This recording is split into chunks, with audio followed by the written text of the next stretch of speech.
हाय दोस्तों, मैं हूं सैजाद और आपके सामने लेकर आओ एक लेटेस्ट वीडियो संविधान की 12 अनुसूचियाँ। और आप सभी का मेरे यूट्यूब चैनल पर आप सभी का स्वागत है। मैं आज लेकर आया हूँ संविधान की 12 अनुसूचियाँ, वो भी एक ही ट्रिक के साथ, और एक ही ट्रिक के अंदर आपको 12 अनुसूचियाँ याद हो जाएगी। चलो मैं अपना वीडियो स्टार्ट करता हूँ।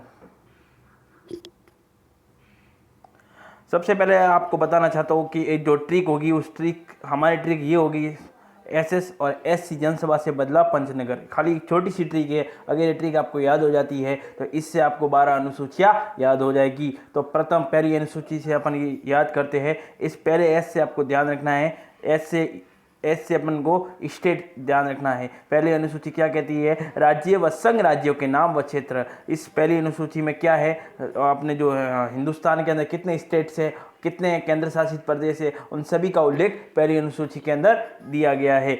तो अब पढ़ेंगे अपन दूसरी अनुसूची, और दूसरी अनुसूची से एस से अपन को ध्यान रखना है सैलरी, और सैलरी का मतलब होता है वेतन। तो जितने भी, और सेकंड अनुसूची क्या कहती है? संवैधानिक पदाधिकारी को वेतन, भत्ते व परिलब्धियां। मतलब जो संवैधानिक अधिकारी होगी, पदाधिकारी होंगे, संवैधानिक पदाधिकारी कौन? राष्ट्रपति है, उपराष्ट्रपति है, लोकसभा अध्यक्ष, राज्यसभा अध्यक्ष है, मुख्यमंत्री है। ठीक है, तो उन सभी के जो वेतन होगा, उस सभी का वेतन कितना होगा, वो सभी का उल्लेख अनुसूची सेकंड के अंदर इसका उल्लेख दिया गया है। फिर ओ से आपको याद रखना है, तीसरी अनुसूची ओ से अपन को याद रखना है ओथ, और ओथ का हिंदी मीनिंग होता है शपथ। ठीक है, तो जितने भी विभिन्न पदाधिकारी होंगे, उन सभी का शपथ का उल्लेख अनुसूची थर्ड के अंदर इसका उल्लेख दिया गया है। लेकिन नोट के बाद मैंने एक लिखा है, इसमें राष्ट्रपति, उपराष्ट्रपति व राज्यपाल के शपथ का उल्लेख इसके अंदर नहीं है, क्योंकि इनका जो शपथ का उल्लेख है वो आर्टिकल्स के अंदर दिया गया है। फिर हम पढ़ेंगे चौथी अनुसूची। चौथी अनुसूची में आर से अपन को ध्यान में रखना है राज्यसभा। आर से अपन को ध्यान में रखना है राज्यसभा।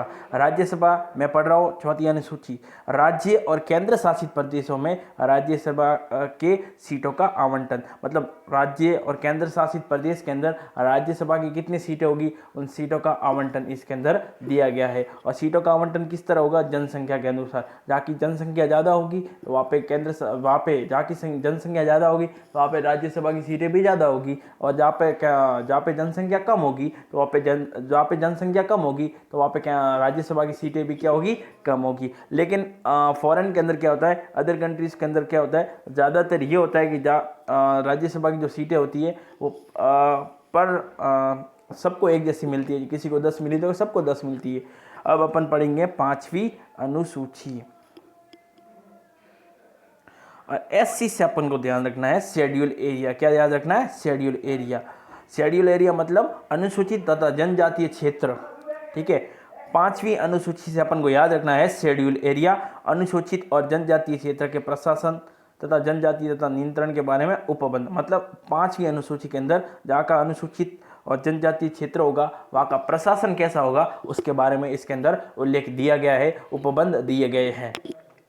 अब अपन पढ़ने वाले हैं छठी अनुसूची। छठी अनुसूची के अंदर जन से अपन को याद रखना है जनजातीय क्षेत्र। क्या याद रखना है? जनजातीय क्षेत्र। लेकिन छठी अनुसूची के अंदर एक विशेष, एक स्पेशल 4 स्टेट दिए गए हैं। कौन कौन से? असम, त्रिपुरा, मेघालय और मिजोरम। अगर आप इस 4 स्टेट के नाम आप आराम से याद नहीं रख सकते तो एक ट्रिक और बता देता हूँ। इसको ऐसे आप याद कर सकते हैं, ATM स्क्वायर। ATM, ए से असम, T से त्रिपुरा, M से मेघालय, M से मिजोरम। तो आपको एक ट्रिक से भी आप इसको याद रख सकते हैं, ATM स्क्वायर। राज्यों के प्रशासन, मतलब इन 4 स्पेशल राज्यों के जो प्रशासन होगा वो उसके बारे में, एक खास प्रकार का राज्यों के बारे में इसके अंदर दिया गया है। और वहाँ का जो जनजातीय क्षेत्र के जो प्रशासन कैसा होगा उसके बारे में इसके अंदर उल्लेख दिया गया है। सीधा सा पूछ लेते हैं कि छठी अनुसूची के अंदर कौन से स्टेट मौजूद है, मतलब लिए गए। तो सीधा सा क्वेश्चन पूछा जा सकता है। वैसे देखें तो छठी अनुसूची इंपॉर्टेंट भी है आपके लिए। ठीक है, तो आपको यहाँ तक समझ में आया एसएस और एससी, यहाँ तक तो अपना पूरा हो गया था। फिर जन भी अपना पूरा हो गया था। ट्रिक के अंदर आप देखना, अब सब पढ़ेंगे, जन के आगे सब पढ़ेंगे, और अब ट्रिक के हिसाब से अपन 12 अनुसूचियाँ एकदम सही तरीके से आपको याद हो जाएगी। चलो अपन पढ़ते हैं 7वीं अनुसूची। 7वीं अनुसूची के अंदर सस याद रखना है शक्ति। सस याद रखना है शक्ति। केंद्र व राज्यों के बीच जो शक्ति होगी किसके पास, राज्य के पास कितनी शक्तियाँ होगी, केंद्र के पास कितनी शक्तियाँ होगी। समवर्ती सूची, अलग अलग तरह की सूचियाँ बनी हुई है, समवर्ती सूची, संघ सूची, राज्य सूची, वो सब के अंदर इसके अंदर सभी का इसके अंदर उल्लेख दिया गया है। 7वीं अनुसूची के अंदर राज्य और केंद्र के पास शक्तियों का पृथक्करण, मतलब शक्तियाँ कौन कौन सी शक्तियाँ राज्य के पास होगी और कौन कौन सी शक्तियाँ केंद्र के पास होगी, उन सभी का उल्लेख किसके अंदर दिया गया है, 7वीं अनुसूची के अंदर दिया गया है। अब पढ़ेंगे हम 8वीं अनुसूची।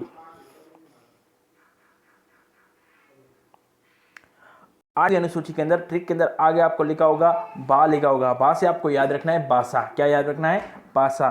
संविधान द्वारा जो मान्यता प्राप्त भाषा है, संविधान द्वारा टोटल 22 मान्यता प्राप्त भाषा है, उन सभी का उल्लेख 8वीं अनुसूची के अंदर इसका उल्लेख दिया गया है। कौन से मतलब जो हमारी जो भाषा है उसका उल्लेख किसमें दिया गया, 8वीं अनुसूची के अंदर इसका उल्लेख दिया गया है। अब तो ये तो थी 8 अनुसूचियाँ। पहले क्या होती थी, 1 से लेकर हमारे संविधान के अंदर 8 अनुसूचियाँ थी, लेकिन बाद में और 4 अनुसूचियों को जोड़ा गया जो कि हम अभी पढ़ेंगे। अब 9वीं अनुसूची से शेष याद रखना संपत्ति। पहले ये मैं आपको बताना चाहता हूँ 9वीं अनुसूची कब जोड़ी गई। सबसे पहले यही इंपॉर्टेंट क्वेश्चन बनता है कि आपको सीधा सा पूछ ले कि 9वीं अनुसूची कब जोड़ी गई, तो आपको याद रखना 1951 में, 1951 के अंदर प्रथम संविधान संशोधन 1951 के द्वारा जोड़ी गई। ठीक है, और ये किससे संबंधित है, तो ये भूमि अधिग्रहण से संबंधित प्रावधान है। इसके अंदर क्या होता है कि जो पहले क्या होता था, अगर सरकार जिसकी भी जमीन चाहती थी किसी काम के लिए तो उसको ले सकती थी, उसकी कोई न्यायिक समीक्षा नहीं की जा सकती थी। लेकिन वर्तमान में क्या होता है, 2007 के बाद इसकी न्यायिक समीक्षा अपन कर सकते हैं कोर्ट के अंदर जाकर। ठीक है, ये थी हमारी 9वीं अनुसूची। फिर आगे पढ़ेंगे 10वीं अनुसूची। 10वीं अनुसूची से मतलब बदला से याद रखना दल बदल कानून। क्या याद रखना है, दल बदल कानून। ठीक है, 10वीं अनुसूची के अंदर क्या है, ये कब जोड़ी गई, 52वां संविधान संशोधन हुआ, और कब हुआ था, 1985 में द्वारा इसको जोड़ी गई, और दल बदल निरोधी अधिनियम से ये संबंधित है। मतलब कहने का मतलब है कि कोई भी सांसद, कोई भी विधायक अगर अपनी पार्टी को बदलना चाहे, अपना दल बदलना चाहे तो वो बदल सकता है।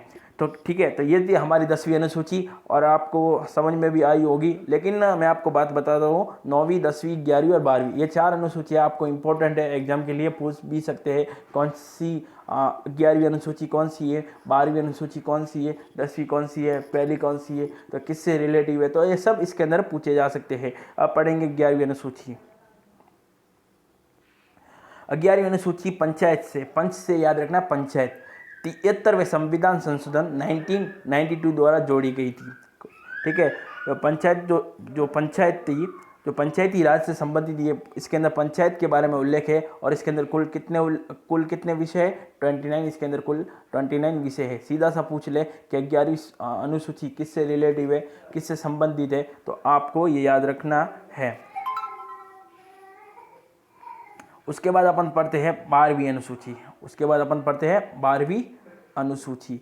12वीं अनुसूची क्या है, 12वीं अनुसूची है नगर निकाय, मतलब जो नगर पालिका वगैरह सब कुछ होती है ना, वो। तो ये कब जोड़ी गई, 12वीं अनुसूची कब जोड़ी गई, और ये किससे रिलेटिव है, तो जो 12वीं अनुसूची थी वो 74वें संविधान संशोधन 1992 द्वारा जोड़ी गई, और ये किससे संबंधित है, ये नगर निकाय से संबंधित है, और कुल इसके अंदर कितने विषय हैं, 18 विषय है। तो ये था दोस्तों मेरा वीडियो। अगर आपको वीडियो मेरा पसंद आया, बहुत मेहनत करके ही मैंने वीडियो बनाया है, और आपको अगर वीडियो पसंद आया है तो लाइक ज़रूर करें, शेयर करें, और मेरे चैनल को सब्सक्राइब करें। थैंक यू दोस्तों, थैंक यू, धन्यवाद।